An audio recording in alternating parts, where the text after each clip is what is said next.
Россия снова атаковала Киев. Десятки ракет, прицельные попадания по жилым домам в разных районах города. Скандал на чемпионате мира по футболу. ФИФА по просьбе Трампа приостановила дисквалификацию нападающего сборной Соединенных Штатов. Массовые протесты в Турции накануне саммита НАТО. Полиции пришлось применить слезоточивый газ. На фоне скандала с Patriot Польша рассекретит всю военную помощь, переданную Украине за время полномасштабной войны. Дональд Трамп представил изображение обновленной 100-долларовой банкноты со своей подписью. Давки и массовые драки из-за кондиционеров и вентиляторов во Франции. В преддверии новой волны жары люди штурмуют магазины. А теперь об этом подробно и по делу. Это один день. Подпишитесь, поставьте лайк этому видео и оставьте свой комментарий. Заранее спасибо и начинаем.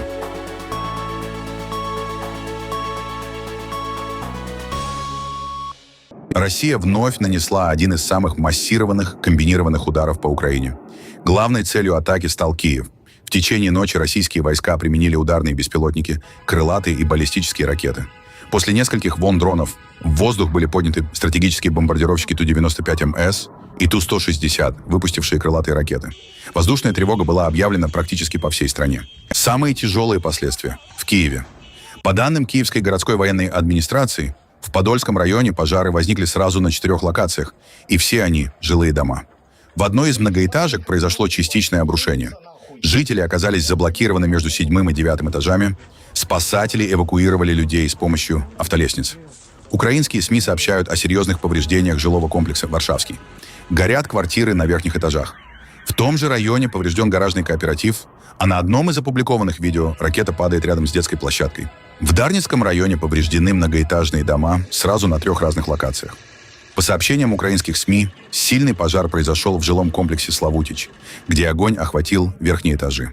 Очевидцы опубликовали видео момента попадания и последующего пожара.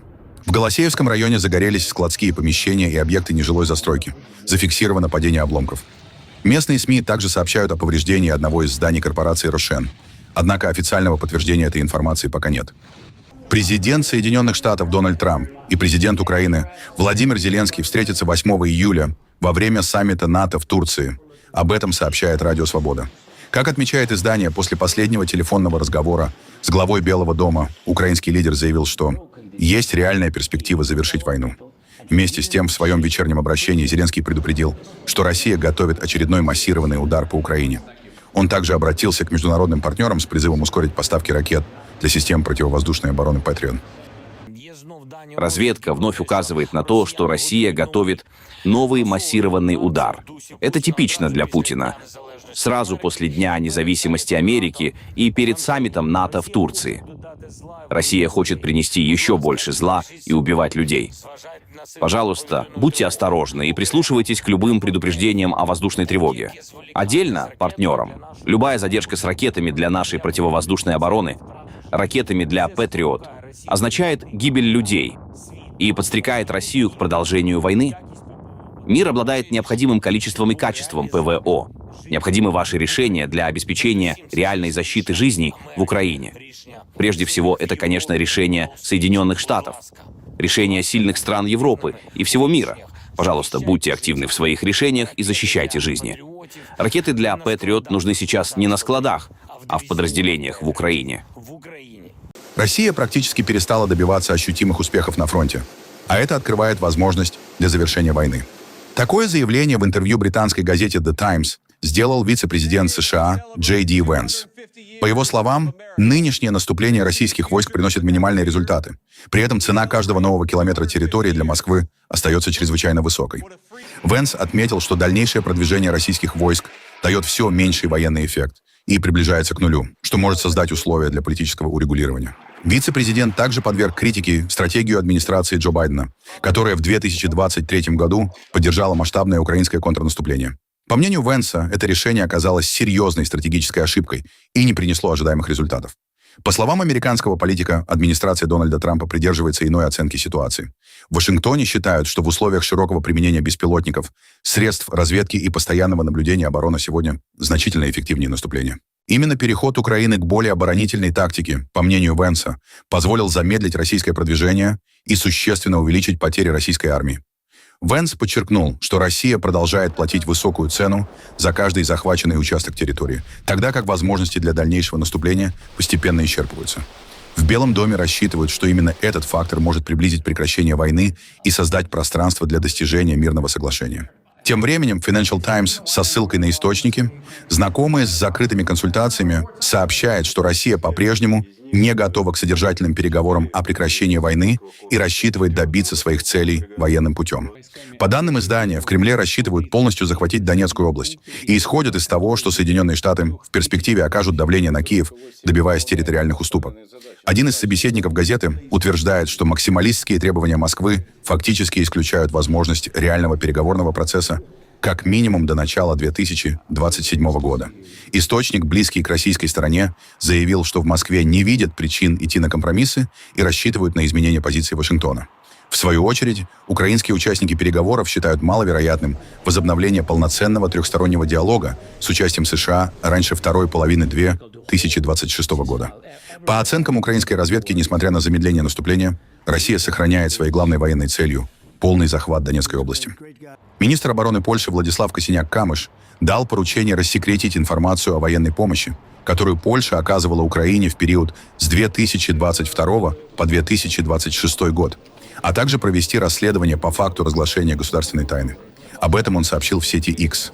Заявление последовало после того, как в польском Сейме обвинили правительство в тайной передаче Украине ракет для систем Patriot, которые ранее были закуплены у Штатов для нужд самой Польши.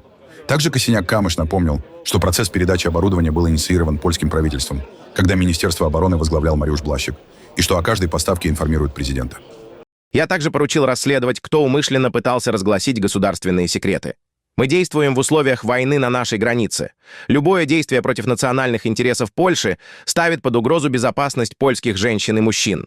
Господин Блащик, вы уже однажды это сделали. За это мы привлечем к ответственности всех, независимо от иммунитета. Во всех своих действиях я всегда действую в интересах безопасности польских женщин и мужчин. В Турции накануне саммита НАТО, который пройдет в Анкаре 7 и 8 июля, состоялись массовые акции протеста против Североатлантического альянса. Самая напряженная ситуация сложилась в столице, где Коммунистическая партия Турции организовала марш на площади Кызылай, завершившийся столкновениями с полицией. По данным партии, были задержаны более 100 участников акции, а для разгона демонстрантов правоохранители применили слезоточивый газ. Одновременно протесты прошли в Стамбуле, Измире, Самсуне, Чанаккале и других городах, где участники требовали выхода Турции из НАТО и выступали против использования альянсом военных баз на территории страны. Власти страны заранее усилили меры безопасности в Анкаре. В городе ограничили проведение массовых мероприятий, перекрыли ряд улиц и привлекли более 56 тысяч сотрудников силовых структур для охраны саммита. На встрече лидеров 32 стран НАТО планируют обсудить вопросы безопасности Евроатлантического региона, ситуацию вокруг Украины и обстановку на южном фланге Альянса. А президент Турции Реджеп Таyyip Эрдоган проведет ряд двусторонних переговоров с зарубежными лидерами. Несмотря на усиленные меры безопасности, протестные настроения в стране сохраняются, а участники акций продолжают открыто выступать против проведения саммита НАТО. Мы собрались во многих частях Турции, чтобы протестовать против НАТО и проводить марши. Более 100 наших друзей были задержаны. Мы сказали, что не отдадим нашу столицу сторонникам НАТО, что не позволим людям молчать. Мы выполнили это обещание. Преступления НАТО по всему миру очевидны. Они также совершили многочисленные преступления в Турции, организовывали перевороты и имеют базы в Турции. И теперь бесстыдно их принимают у нас. Я здесь сегодня, чтобы протестовать, потому что я не могу принять этот удар по моей чести. НАТО очень большая преступная организация. Главная цель нашего марша, причина, это протест против военных преступлений, совершенных НАТО. Альянс, который мы рассматриваем как международную военную организацию американского империализма против народов мира, как в прошлом, так и в настоящем и будущем. В рамках ротации своих сил в Европе Соединенные Штаты вывели практически все войска из Эстонии, оставив лишь вспомогательный персонал, сообщает эстонское национальное телевидение. Министр обороны Эстонии Ханно Певкур заявил, что выведенные войска должны были бы быть заменены другими, но их замена оказалась приостановлена из-за того, что Пентагон пересматривает свое военное присутствие в Европе. Ожидается, что решение о вводе новых подразделений может быть принято в ближайшие полгода. Согласно договору о военном сотрудничестве между Таллином и Вашингтоном, в стране должны постоянно дислоцироваться от 500 до 700 американских военных. В настоящее время в Эстонии остаются военные контингенты Великобритании и Франции. Нападающий сборной Соединенных Штатов Фаларин Балагун сможет сыграть в матче 1/8 финала чемпионата мира против Бельгии, несмотря на красную карточку, полученную в предыдущей встрече с Боснией и Герцеговиной. Дисциплинарный комитет ФИФА постановил отложить действие дисквалификации на испытательный срок в 1 год. Поэтому футболист остается в распоряжении сборной. Удаление произошло после просмотра видеоповтора за опасный фол против боснийского защитника Тарика Мухаремовича. Однако главный тренер американской команды Маурисио Почеттино заявил, что красная карточка была чрезмерным наказанием. Решение ФИФА отменить дисквалификацию вызвало широкий резонанс. В социальных сетях на него отреагировал и президент Дональд Трамп. Спасибо ФИФА за то, что они поступили правильно и исправили большую несправедливость. Президент Дональд Трамп.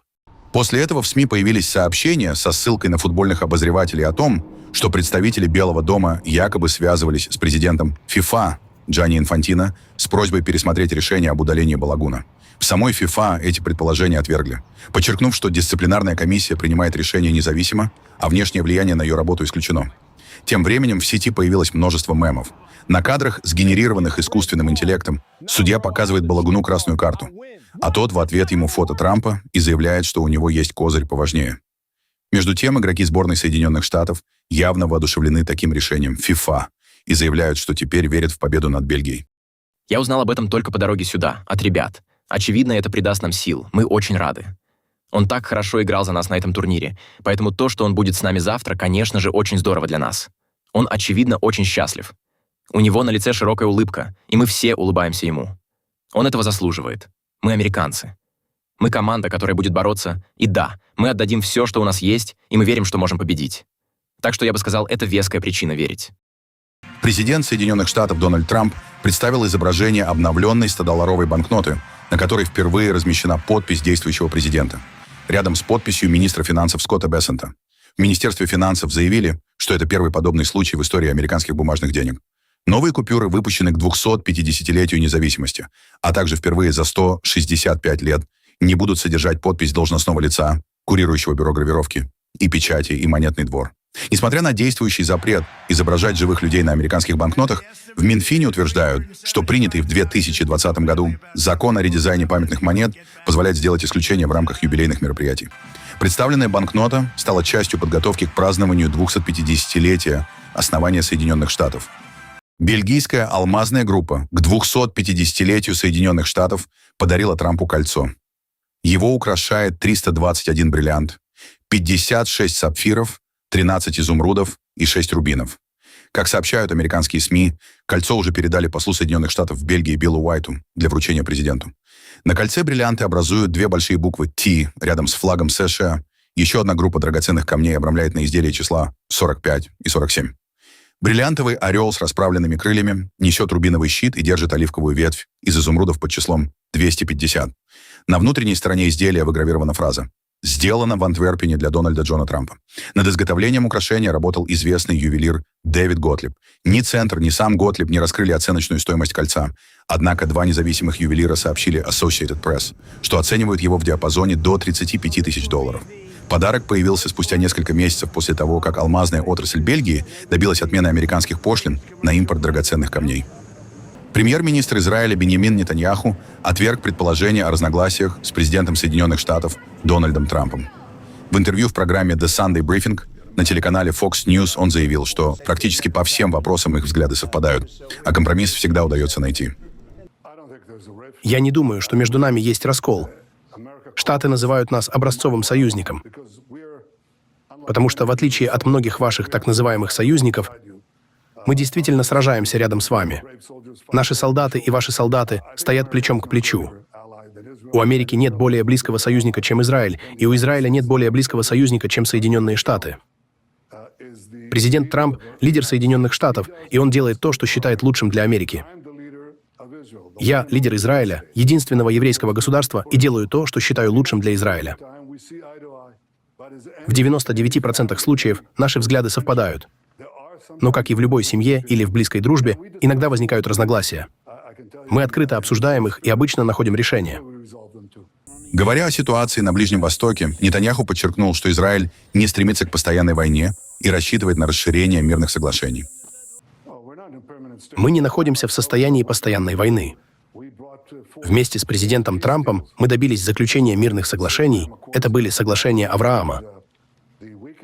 Я считаю, что ослабление Ирана, которого удалось добиться благодаря нашим совместным действиям, включая военное сотрудничество, откроет путь к новым соглашениям. Многие страны захотят сотрудничать с нами, чтобы обеспечить свое будущее и процветание.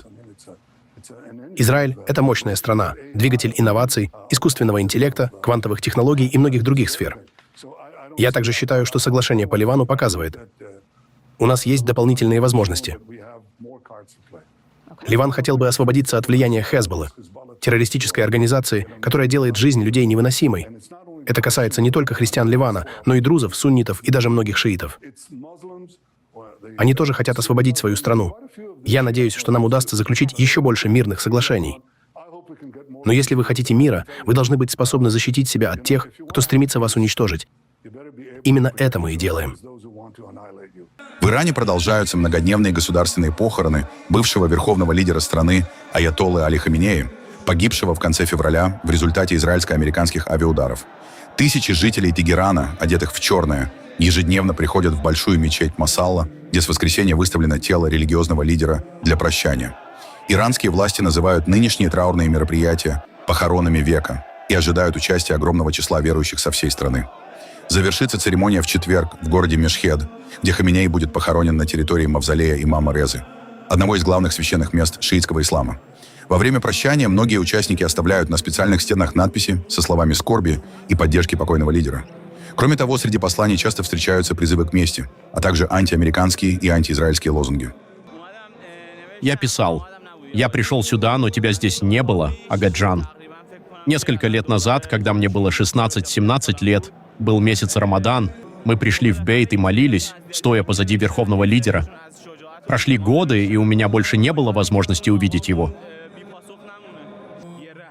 Люди пришли в себя, они поддерживают друг друга. Они просто осознали, кого потеряли — лидера нации. Когда он умер, я почувствовал, будто умер мой собственный отец. Люди писали о тоске, о храбрости и мести. Мы надеемся, что кровь верховного лидера не останется безнаказанной. Спустя 12 дней после разрушительных землетрясений жители прибрежного штата Ла-Гуайра в Венесуэле продолжают бороться с последствиями стихии. Многие дома оказались разрушены, поэтому люди временно живут в уцелевших кафе, ресторанах и других помещениях, приспособленных под убежище. Особенно тяжелая ситуация сложилась для владельцев небольших туристических заведений, которые лишились жилья и основного источника дохода. Несмотря на это, предприниматели уже возвращаются к работе, надеясь, что с восстановлением курортной зоны в регион вновь приедут туристы. Некоторые рестораны, не пострадавшие во время землетрясений, переоборудовали в пункты временного размещения для людей, оставшихся без крова. Местные жители признают, что рассчитывают прежде всего на собственные силы и стараются как можно быстрее возобновить работу, не дожидаясь помощи. При этом, несмотря на масштаб разрушений и неопределенность, люди говорят, что не теряют надежды на восстановление региона и возвращение к нормальной жизни. Мы могли только бежать, спасая свои жизни. И этого было достаточно.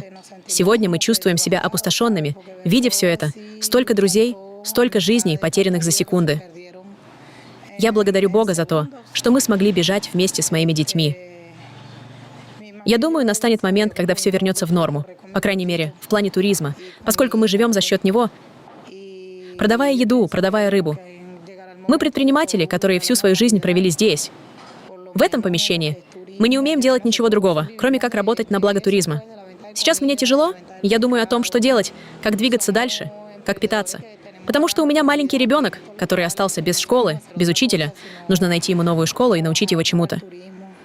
Я должна что-то делать, потому что я не позволю себе умереть. Я не собираюсь ждать, пока правительство придет и даст мне еды. Я хочу работать, я привыкла работать. У нас есть люди. Я не думаю, что пляж будет пустым в течение года, даже во время пандемии. Мы хотим, чтобы мы работали, убирали, организовывали, размещали людей. Честно говоря, я не могу впасть в депрессию, да я уже потерял много друзей, детей. Мне было больно, у меня пропал аппетит, и я действительно смог это преодолеть.